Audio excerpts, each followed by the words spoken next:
Straight talk, straight talk. My home state of Maryland. Shout out Frederick, Maryland. Born and raised. My home state of Maryland got an issue right now. The governor's name is Wes Moore, up and coming politician in the ranks. Everybody's looking up to him. They say, oh, he could be, they always put us in this box. He could be the next Obama.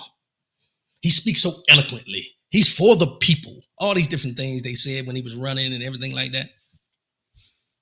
But this week, that up and comer, Wes Moore, and I want to caveat with this, the only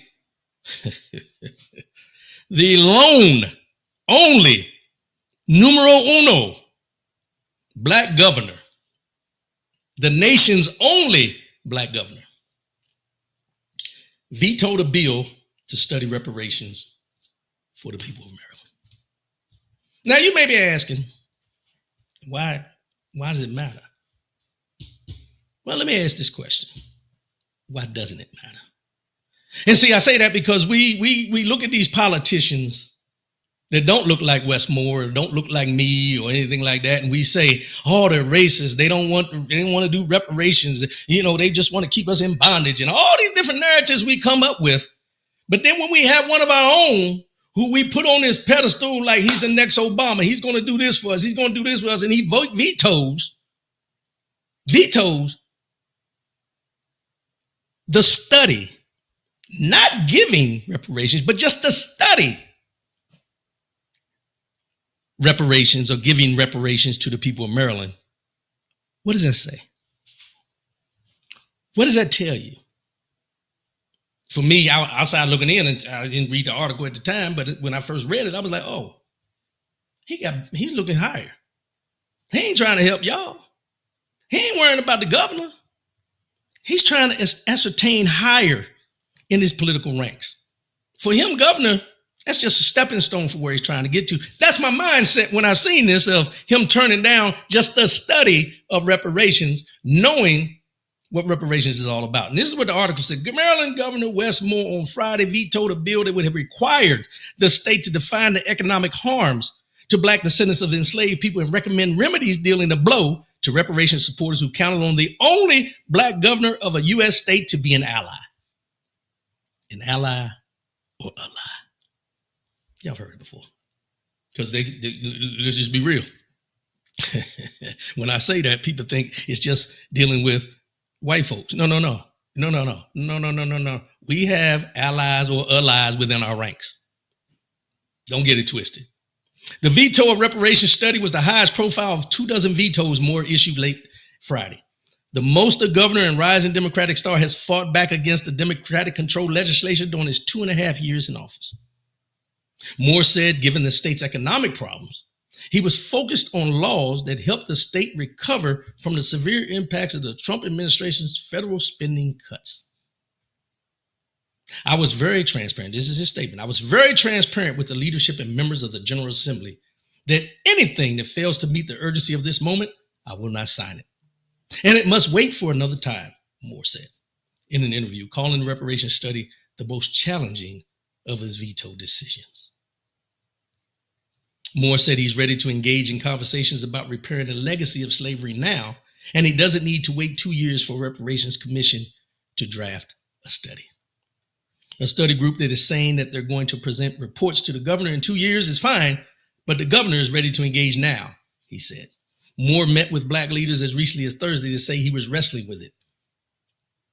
Even before his veto of the bill, Moore's unwillingness to embrace a reparations study fostered a mix of betrayal and resignation from leading black supporters who saw the state's first black governor, a candidate who campaigned on tackling the racial wealth gap, as a natural champion in the century-long fight to redress slavery's generational harms. Despite his comments that he is not running for higher office, Moore is widely seen as a potential presidential contender, a pursuit that could be complicated by a record of supporting a policy of reparations, which, according to polling, is politically divisive nationwide. Let me read that part again, because I knew I wasn't the only one, and I came up with this conclusion before I even read the article, but I want to read it to you again so it's clear. Despite his comments that he is not running for higher office, Moore is widely seen as a potential presidential contender, a pursuit that could be complicated by a record of supporting the policy of reparations, which, according to polling, is politically divisive nationwide.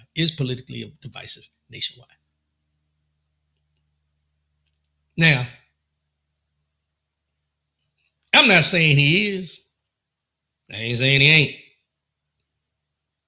But if you read the tea leaves, as they say, and as I like to say, the water a little muddy over there. The water's a little muddy. We're going to see how this turns out.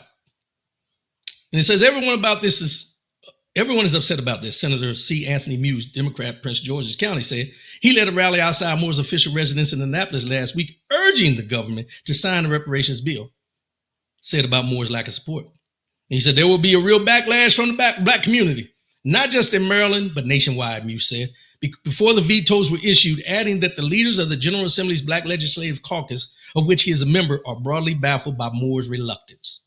I've had 2 conversations with him about it, Muse said. We all walk away from it the same way. What in the world? Immediately after the veto, the Black Caucus issued a statement noting the study had a veto-proof majority and the legislature will have the final say.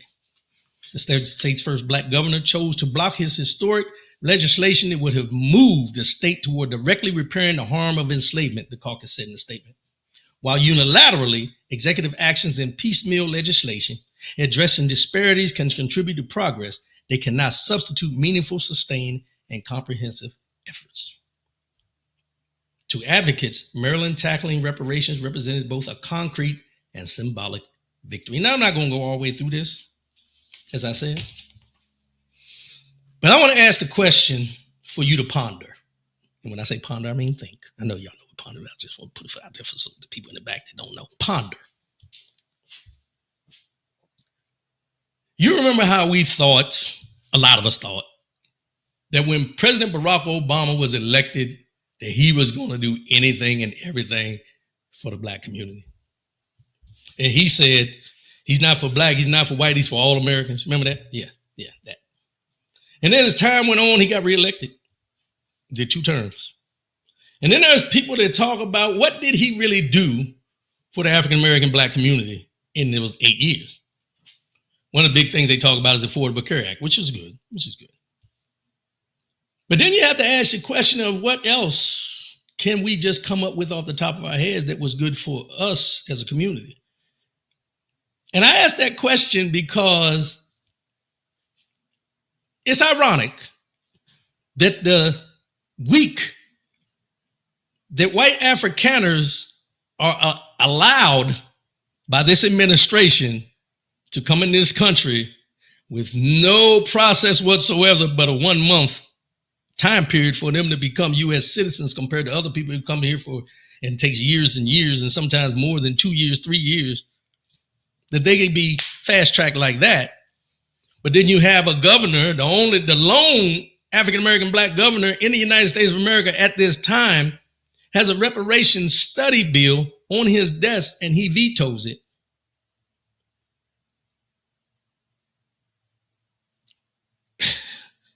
You can't make this up. You can't make this up.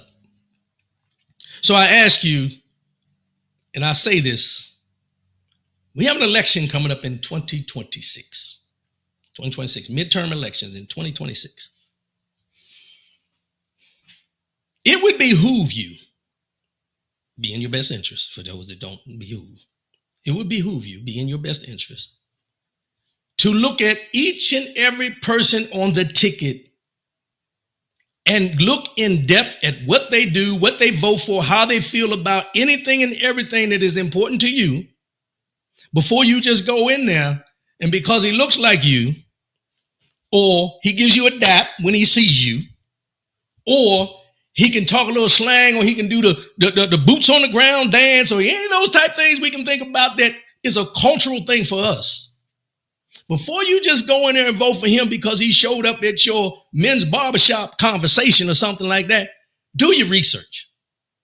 Because all these people with Westmore, they put him on this pedestal and everything, and just a study. And he based it on the veto on saving money because of the cuts to federal funding that the Trump administration is doing. And it's not time right now. When is the time? How many times have we heard and how many years have we heard over and over again? Now is not the time.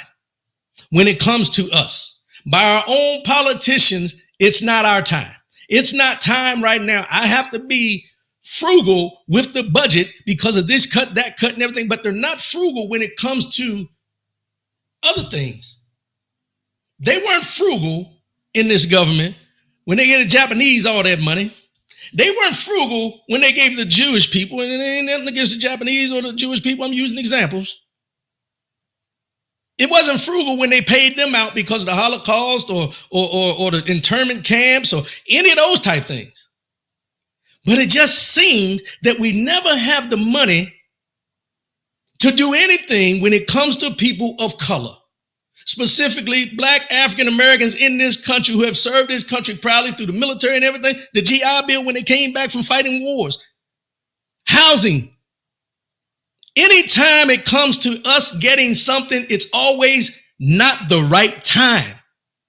And then when our politicians get in there to look like us, they start trumpeting the same phrase. Now is not the time. Well, when is the damn time? When is the time? For all my people in Maryland, y'all, I get it. I get it. I'm not there every day to hear everything, but when I seen this, it raises an alarm for me. It raises an alarm for me because if you're going to tell me the only reason you're not going through with this study is because of funding, but you got funding for everything else, when is the time? Come on. Come on. These are the things that when I see them, yeah, I get upset because you can't tell me now is not the right time. 400 years of slavery and we still talking about now's not the right time? Come on. What are we doing? And you can't sit in my face and tell me you're all about my people when you're in a position to do something for my people and you choose not to. That's the issue I have. That's the issue. If you're worried about your political career, say that. Don't give me it's not time. If you're worried about not being reelected or something of that nature, say that. But don't give me the thing it's not time. It was time when you ran. It was time when you was out there doing the line dances with everybody and boot scoop boogieing at the Black Caucus and all those type things. It was the right time then amongst your people. But when it comes time for us to get something, not that we're asking for, but something that we're owed, it's not time. Why? And it only happens with us. It only happens with us. It's never the right time when it comes to us.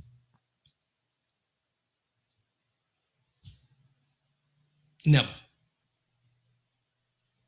We got money for millionaire tax breaks, federal funding that we pay taxes into. They got money for tax breaks for the wealthy. They got money to bring people here that aren't even seeking asylum because of a war-torn country. We got money for that. We got money for this, money for that. We got money for this president to fly to the Middle East and make backdoor deals that's going to benefit him after he leaves office. We got money for all these things. But no money for the pain and suffering of the ancestors, of our ancestors that built this country. Not the right time.